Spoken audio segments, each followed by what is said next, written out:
अरण्य 10,000 हाथी, 1,00,000 रथ और सहस्त्रों सैनिकों की सेना लेकर रावण से युद्ध करने आए, किंतु रावण ने उनकी पूरी सेना का नाश कर दिया और अरण्य का भी वध किया। बाद में इन्हीं अरण्य ने रावण को श्राप दिया कि मेरे ही कुल में जन्म लेने वाला व्यक्ति तुम्हारा वध करेगा। उत्तरकांड के 21वें सर्ग में वर्णित है कि रावण ने यमलोक पर आक्रमण किया और असंख्य यमदूतों का पाशुपतास्त्र से वध कर दिया। उत्तरकांड के 22वें सर्ग में वर्णित है कि यमदूतों के वध के पश्चात रावण ने स्वयं यमराज से 7 दिनों तक युद्ध किया। अंत में यमराज ने कालदंड उठाया, किंतु परमपिता ब्रह्मा ने उन्हें रोक दिया। ब्रह्मा ने ही यमराज को वो कालदंड दिया था और वरदान दिया था कि इसके प्रहार से कोई नहीं बच सकता। दूसरी ओर उन्होंने ही रावण को देवताओं से अवध्य रहने का वरदान दिया था।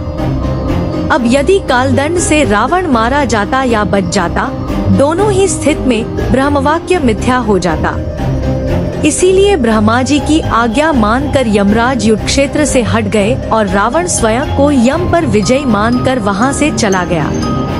उत्तरकांड के 23वें सर्ग में वर्णित है कि रावण ने मणिमयपुरी में रहने वाले निवातकवच दैत्यों से 1 वर्ष युद्ध किया, किंतु कोई परास्त नहीं हुआ, क्योंकि दोनों को ही ब्रह्मा जी का वरदान प्राप्त था। अंत में ब्रह्मा जी ने हस्तक्षेप किया और रावण और निवातकवचों में मित्रता करवा दी। इस मैत्री के बदले निवातकवचों ने रावण को 100 प्रकार की माया सिखा दी, जिससे उसका बल और बढ़ गया। इसी सर्ग में लिखा है कि रावण इसके बाद अश्म नामक नगर गया, जहां कालिकेय दानवों का राज्य था।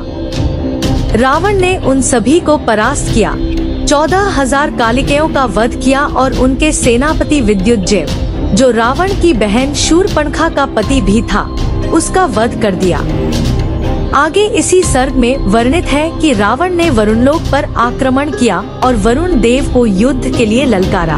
उस समय वरुण देव वहां नहीं थे, वे ब्रह्मलोक गए हुए थे। इसी कारण वरुण के पुत्रों ने रावण से युद्ध किया, किंतु लंबे युद्ध के बाद रावण ने उन्हें परास्त किया और फिर वहां से चला गया।